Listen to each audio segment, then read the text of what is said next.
नमस्कार दोस्तों, स्वागत है आपका हमारे चैनल पर, जहां हम लेकर आते हैं प्रेरणादायक और रोचक कथाएं जो जीवन के अद्भुत संदेशों से भरी होती है। आज हम आपको सुनाएंगे श्री राम की अद्भुत भागवत कथा, जिसमें हम देखेंगे भगवान श्री राम के जीवन के विभिन्न पहलुओं और उनके आदर्शों को। लेकिन इससे पहले अगर आप हमारे चैनल पर नए हैं तो कृपया चैनल को सब्सक्राइब कर और बेल आइकन दबाना ना भूलें, ताकि आपको हमारे सभी वीडियो तुरंत मिल सके। हर सप्ताह ऐसी शानदार कथाएं आपके लिए लेकर आते हैं। तो चलिए बिना समय गंवाए शुरू करते हैं श्री राम की भागवत कथा। यह कथा भगवान श्री राम के जीवन और उनके आदर्शों को समझाने के लिए है। यह कथा हमें सत्य, धर्म और कर्तव्य के महत्व को सिखाती है। बहुत समय पहले त्रेता युग में अयोध्या नामक नगर में राजा दशरथ राज्य करते थे। उनकी 3 रानियां कौशल्या, कैकेयी और सुमित्रा थी। राजा दशरथ को 4 पुत्र प्राप्त हुए, श्री राम, भरत, लक्ष्मण और शत्रुघ्न। श्री राम राजा दशरथ और रानी कौशल्या के पुत्र थे। श्री राम बचपन से ही गुणवान, वीर और धर्म का पालन करने वाले थे। गुरु वशिष्ठ के आश्रम में उनकी शिक्षा पूरी हुई। एक दिन ऋषि विश्वामित्र अयोध्या आए और राजा दशरथ से श्री राम और लक्ष्मण को राक्षसों से रक्षा के लिए मांगा। श्री राम और लक्ष्मण ने ताड़का, सुबाहु और मारीच जैसे राक्षसों का वध किया। इसके बाद वे जनकपुर पहुंचे, जहां राजा जनक ने अपनी पुत्री सीता के स्वयंवर का आयोजन किया था। राजा जनक ने घोषणा की थी कि जो शिव धनुष को तोड़ेगा वही सीता से विवाह करेगा। श्री राम ने शिव धनुष को तोड़कर यह अद्भुत कार्य किया और सीता से विवाह कर लिया। अयोध्या लौटने के बाद राजा दशरथ ने श्री राम को राजा बनाने का निर्णय लिया, लेकिन कैकेयी की दासी मंथरा ने कैकेयी को समझाया कि भरत को राजा बनाना चाहिए। कैकेयी ने राजा दशरथ से 2 वरदान मांगे, भरत को राजा बनाना और राम को 14 वर्ष के लिए वनवास भेजना। श्री राम ने धर्म का पालन करते हुए पिता की आज्ञा मानी और वनवास जाने का निश्चय किया। माता सीता और भाई लक्ष्मण ने भी उनके साथ वन जाने का निर्णय। वनवास के दौरान उन्होंने कई राक्षसों का वध किया और ऋषि मुनियों की रक्षा की। वनवास के दौरान रावण ने माता सीता का हरण कर लिया।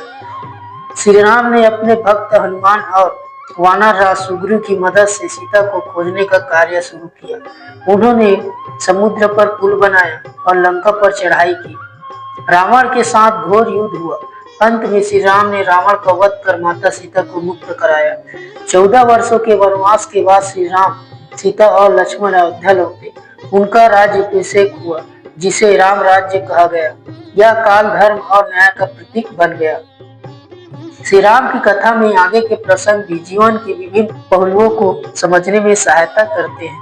अयोध्या में राम राज्य के दौरान श्री राम ने न्याय और धर्म की स्थापना की। श्री राम ने न्याय और धर्म की स्थापना की। वे सभी प्रजा के लिए एक आदर्श राजा बने, लेकिन उनके जीवन में कठिनाई फिर भी समाप्त नहीं हुई। एक बार अयोध्या की प्रजा के कुछ लोगों ने माता सीता की पवित्रता पर सवाल उठाए, क्योंकि वह रावण की लंका में रही थी।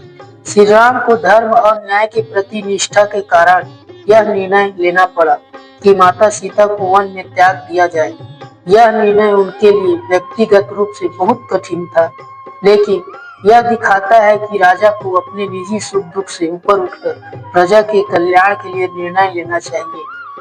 वन में माता सीता ने ऋषि वाल्मीकि के आश्रम में शरण ली और वहीं पर उन्होंने श्री राम के पुत्र लव और कुश को जन्म दिया। लव और कुश ने वाल्मीकि से शिक्षा प्राप्त की। भगवान राम आदर्शों को अपने जीवन में अपनाया। एक बार लव और कुश ने अयोध्या में अश्वमेध यज्ञ के घोड़े को रोका और श्री राम की सेना को चुनौती दी। जब श्री राम स्वयं युद्ध क्षेत्र में पहुंचे तो उन्हें पता चला कि ये उनके ही पुत्र हैं। इसके बाद वाल्मीकि ने पूरी सच्चाई बताई। श्री राम ने माता सीता को अयोध्या लौटने के लिए कहा, लेकिन माता सीता ने धरती माता से प्रार्थना की और पृथ्वी में समा गई। यह घटना दर्शाती है कि माता सीता ने अपने धर्म और मर्यादा का पालन करते हुए जीवन व्यतीत किया। श्री राम ने इसके बाद धर्म पूर्वक जीवन जीते हुए अंततः सरयू नदी में प्रवेश कर बैकुंठ धाम की ओर प्रस्थान किया।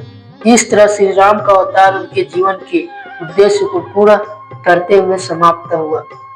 श्री राम की कथा हमें सिखाती है कि जीवन में चाहे कितनी भी कठिनाइयां आए, हमें सत्य, धर्म और मर्यादा का पालन करना चाहिए। यह कथा केवल भगवान राम के जीवन की कहानी नहीं है, बल्कि हर युग में धर्म और कर्तव्य का मार्ग दिखाने वाली शिक्षा है। जय श्री राम। धर्म की जय, व धर्म का नाश हो।